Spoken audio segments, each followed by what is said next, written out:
Nous sommes maintenant entrés dans le bâtiment principal du dégraissage.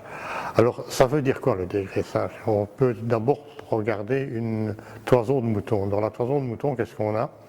On a de la laine, mais aussi beaucoup de graisse, la graisse qui s'appelle l'anoline et qui vient d'une glande qui se trouve à la base du poil. Et cette graisse sert à maintenir le poil en bonne santé. Et ce qu'on va faire ici, c'est extraire la graisse qu'on ne sait pas dissoudre à l'eau, donc il faut des savons assez importants, ou de l'urine, on a même utilisé ça à un moment donné, dans le temps, et on va donc la dissoudre avec du solvant qui était du naphta à cette époque-là. Par après, on utilisera de l'hexane pour faire le même travail. Dans ces cuves qui sont ici, de ce côté-ci, on va mettre de la laine qui vient du triage là au bout, qui passe par la passerelle, arrive au premier étage et on va remplir les cuves. On remplit les cuves 2 par 2, pendant que 2 sont remplis, les 2 autres sont en train de se laver. Donc on remplit les cuves et on met jusqu'à 1300 kg de laine et de crasse dans les cuves. Et puis après, on va refermer ces cuves hermétiquement. Et on va à ce moment-là faire venir du naphta dedans. Le gros problème, le naphta et l'oxygène qu'il y a dans l'air risquent des explosions. Donc ici, vous ne verrez nulle part un point d'éclairage, vous ne verrez pas non plus un moteur électrique, un moteur à explosion. Et aussi, même en 1900, on avait déjà des pancartes des forces de fumée.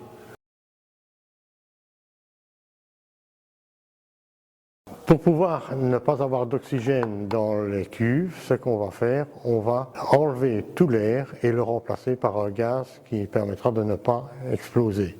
Donc ce sera du gaz carbonique qui sera stocké dans une grande cuve là derrière, hors du bâtiment.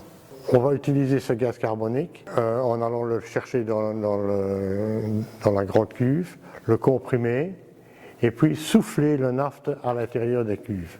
On remplit les cuves jusqu'au-dessus et on attend 20 minutes, une demi-heure que la graisse se dissolve et ça permettra donc de pouvoir récupérer aussi la graisse. Quand c'est terminé, on va laisser repartir la graisse avec le naphta dans les cuves qui sont derrière.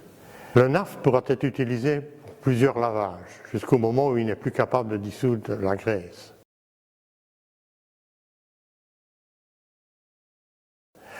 Et donc à ce moment-là, on va tout envoyer dans un bâtiment annexe.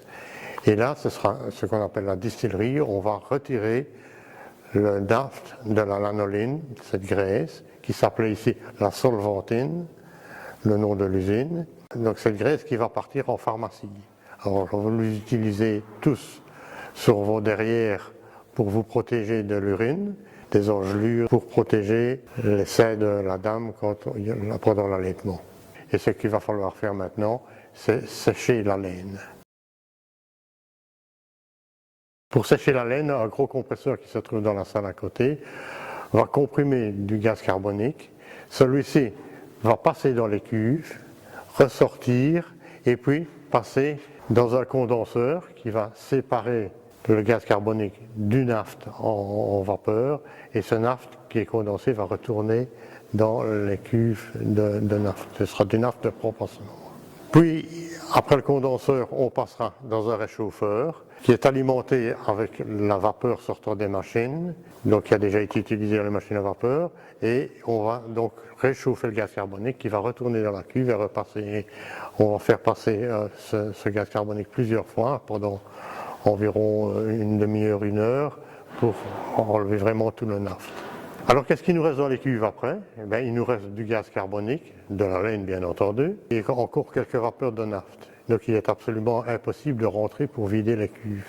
Donc pour arriver à rentrer dans les cuves, ce qu'on va faire, on va commencer par faire le vide de gaz carbonique qui va être renvoyé vers la grande citerne.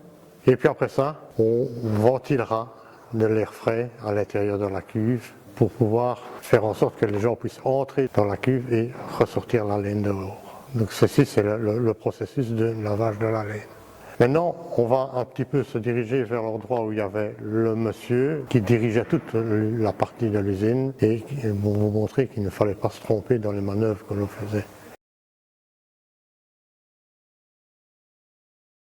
Alors ici, on se retrouve derrière les cuves, là où vous voyez plein de vannes, vous voyez des vannes comme celle-ci qui enclenchent un robinet là au-dessus.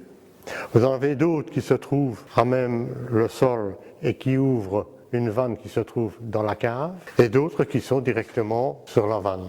Donc il ne fallait pas se tromper. Et pour ne pas se tromper, il y avait 16 circuits différents. Il y avait la vapeur, il y avait l'eau, il y avait la vapeur froide, il y avait le naphte propre, le naphte sale, et chaque circuit avait sa couleur. Vous avez par exemple ici l'arrivée de naphte qui était en olive. Une autre ici qui se trouve en rouge, et là la jaune qui reconduisait le naphte vers la cave. Et donc ça permettait à la personne ici de ne pas se tromper et de mélanger de l'air frais avec le gaz carbonique ou autre chose. Vous voyez, ici c'était vraiment l'ensemble. Vous aviez aussi un réchauffeur à naphte qui se trouvait là. Il ne fallait pas réchauffer trop fort le naphte. Une fois que vous arriviez à 35 degrés, il commençait à cuire et donc on ne savait plus travailler. Donc il fallait vraiment régler tout ici. Il fallait faire attention. Il n'y avait pas d'électronique, il n'y avait rien du tout. Il n'y avait que des thermomètres, des pressiostats, c'était tout. Ici, on se retrouve devant un tableau qui montrait, donc c'était des flotteurs qui se trouvaient dans les cuves, et qui montraient la hauteur des liquides dans les cuves, et qui alertait même quand il y avait un problème dans une cuve. Donc c'était les moyens de contrôler, sans devoir descendre dans les caves, le niveau de naphte à l'intérieur des cuves. On a donc dit qu'aucun moteur électrique ne pouvait se trouver dans l'usine. Et donc c'est pour cela qu'on va utiliser des machines à vapeur pour faire la pression du naphte, pour faire la pression du gaz carbonique. Et il y avait en tout 11 machines à vapeur dans l'usine. En voici 3 qui étaient disséminées dans l'usine, une qui remontait l'eau des caves, une qui conduisait l'eau vers les chaudières et celle-là qui ramenait de la graisse depuis un étang qui se trouvait en bas de l'usine. 2 autres machines à vapeur se trouvaient aussi dans la centrale électrique, dans l'autre bâtiment. Et puis, ce qu'on va aller voir maintenant, ce sont les 5 machines à vapeur qui sont pour le processus du lavage. Nous trouvons donc ici dans l'endroit où il y avait un homme 2 autres machines à vapeur qui pouvaient se trouver dans la centrale électrique. C'était le graisseur des machines à vapeur.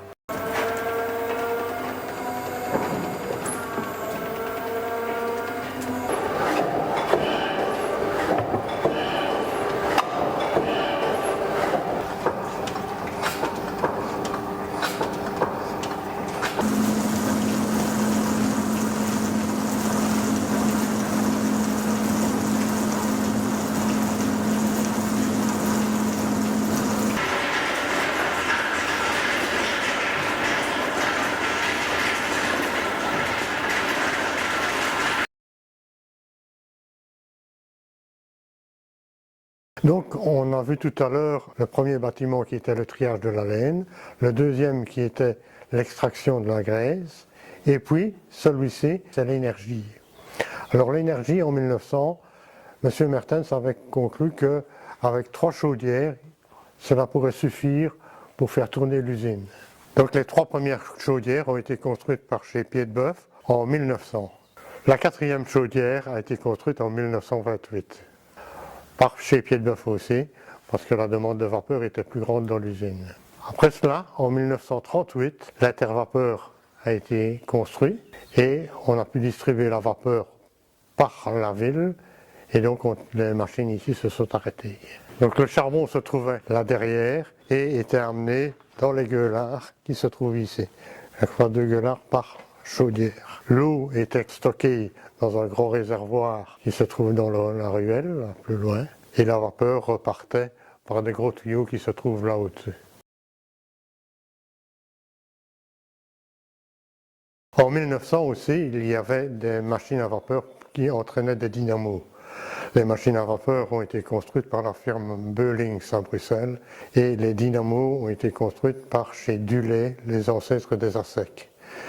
il y avait une dynamo qui entraînait le pont roulant qui se trouve au-dessus dans le triage et l'autre dynamo qui faisait du courant pour l'éclairage extérieur à la salle des machines à vapeur.